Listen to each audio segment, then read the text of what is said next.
Hola Riders, welcome back in my channel bro. Alright, video kali ini adalah lanjutan dari episode video sebelumnya nih guys, yang membahas seputar teknologi komponen shock belakang frame MTB full suspension.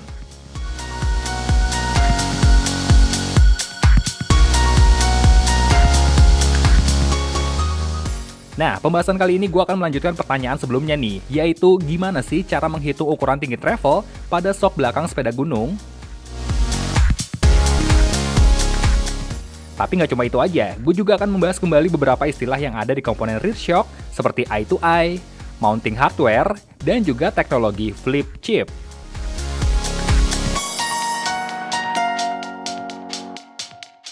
Oke, sebelum masuk ke ulasan terbaru, gue sih cuma ngingetin nih, mending kalian tonton dulu video part pertamanya deh, karena episode kedua ini berkorelasi atau terkait dengan pembahasan sebelumnya. Check this out.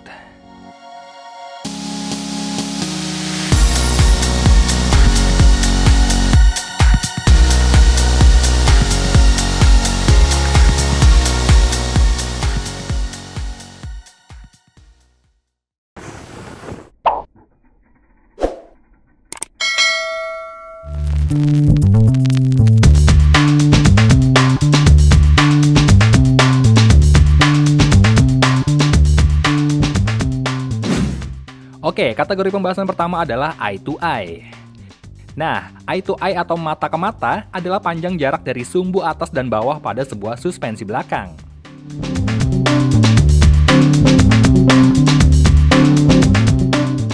Panjang eye to eye pada rear shock tentunya sudah didesain sedemikian rupa dengan kebutuhan frame MTB full sus masing-masing.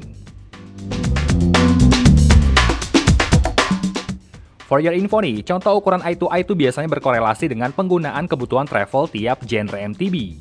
Di antaranya eye to eye 19 cm untuk kebutuhan frame sepeda cross country ataupun slopestyle,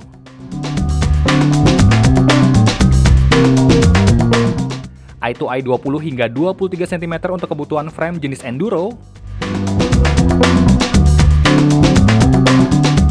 serta eye to eye besar di angka lebih dari 24 cm yang umumnya ada di frame sepeda downhill. Nah, pertanyaannya, Bang, kalau frame gua eye to eye-nya 19 cm, bisa nggak pakai eye to eye 20 cm? Di sini gue bakal jawab bisa iya, bisa juga enggak.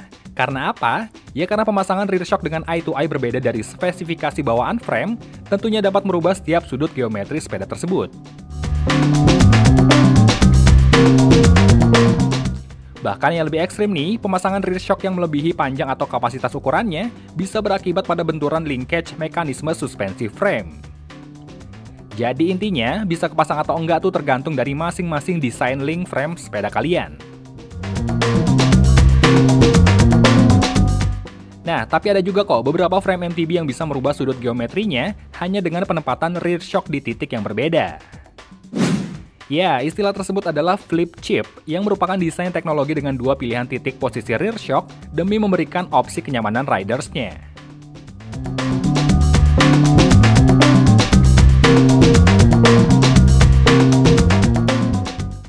Pilihan perubahan flip chip pun ada dua nih, yaitu posisi low dan juga posisi high.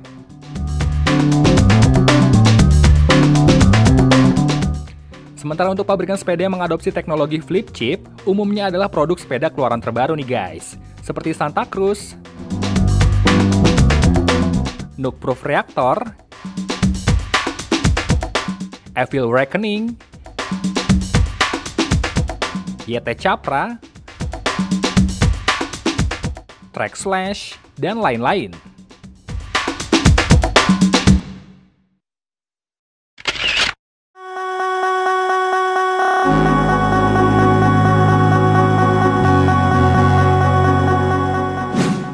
Bagian selanjutnya yang gak kalah penting adalah mounting hardware.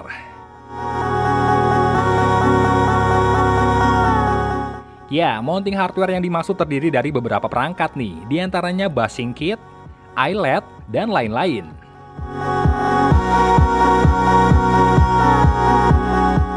Perlu diketahui nih, ukuran lebar mounting hardware pada setiap frame tuh berbeda-beda ya. Gua ambil contoh frame Santa Cruz Bronson terbaru deh.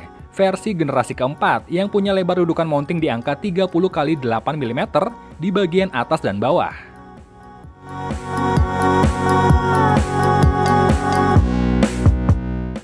Sementara untuk serial Bronson generasi ketiga sebelumnya punya ukuran mounting berbeda, yaitu 20 x 8 mm di bagian atas dan 30 x 8 mm di bagian bawahnya. Jadi meski satu serial pabrikan Santa Cruz, kehadiran masing-masing tentu punya ukuran mounting rear shock yang berbeda.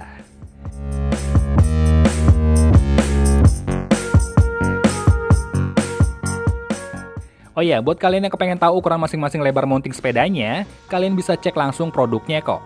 Karena biasanya informasi ini ada di laman web produk sepeda tersebut. Contohnya aja ya web Polygon tuh, yang juga udah memasukkan informasi terkait mounting hardware di setiap serialnya.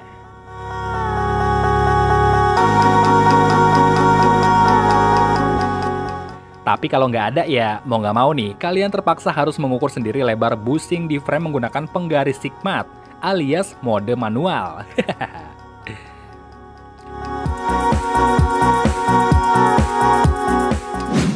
Nggak sampai di pembahasan mounting aja nih, karena ada bagian penting lainnya yang terkait dengan hal itu.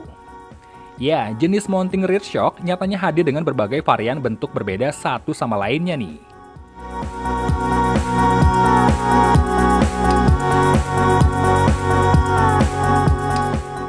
Yang pertama ada jenis standar mounting model bushing kit yang ada di banyak sepeda full sus pada umumnya.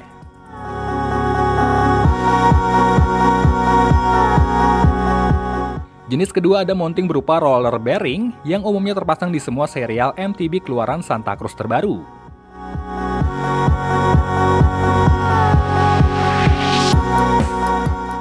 Jenis ketiga ada trunnion mounting yang memiliki bentuk dudukan panjang dan terpasang di frame sepeda Polygon Siskiyou seri N8 serta N9.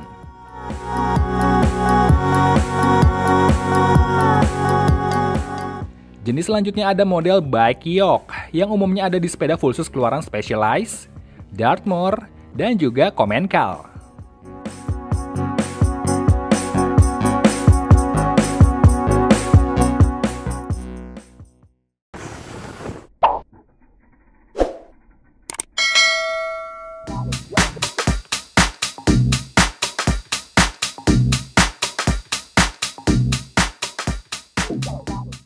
Oke, berikutnya kita masuk ke pembahasan poin rear wheel travel yang menjadi tema utama dalam ulasan video kali ini.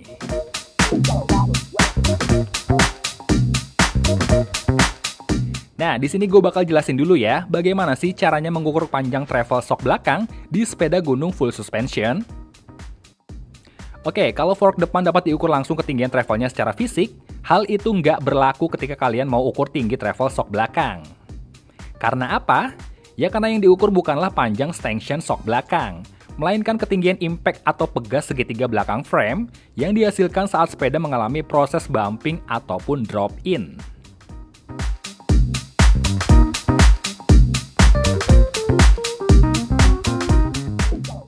Sementara opsi kedua, cara mengukur tinggi travel belakang adalah kalian bisa juga ukur dari posisi normal bottom bracket dengan titik jatuh maksimal pedal ketika sepeda mengalami tekanan.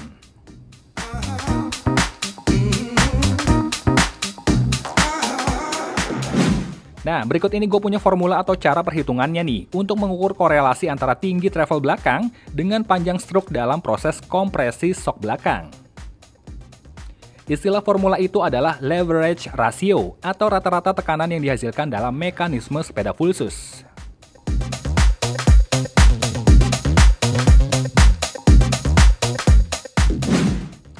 Jadi, rumus untuk menentukan nilai leverage ratio adalah tinggi travel roda belakang frame dibagi langsung dengan panjang stanchion atau stroke suspensi belakang.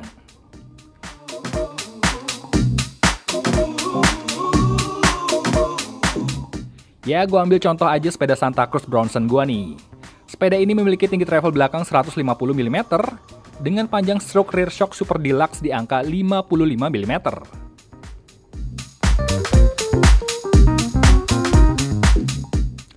Namun sebelum kita hitung-hitungan nih, gue bakal ingetin lagi soal konversi ukuran cm dan mm ya. Intinya, 1 cm sama dengan 10 mm. Sebaliknya, 100 mm sama dengan 10 cm. Oke, kita mulai aja deh. Travel belakang Bronson adalah 150 mm. Dibagi dengan panjang stroke 55 mm, hasilnya sama dengan 2,7.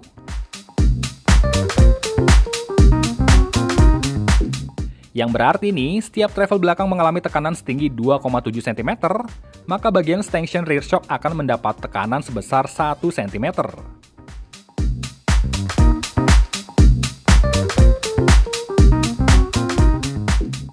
Jadi, untuk mencapai kondisi bottom out pada rear shock yaitu kompresi tekanan hingga 5,5 cm atau panjang keseluruhan stroke di angka 55 mm, dibutuhkan impact atau pegas di bagian segitiga belakang hingga mencapai titik 15 cm atau 150 mm. Nah, sampai sini pada paham nggak?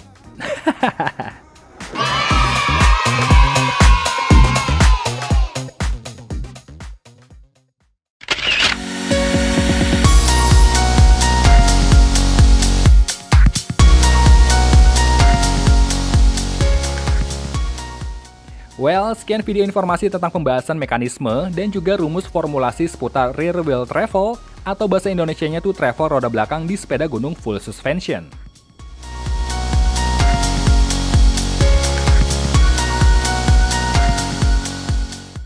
Hayo, ada yang masih pusing nggak nih sama penjelasan gue barusan?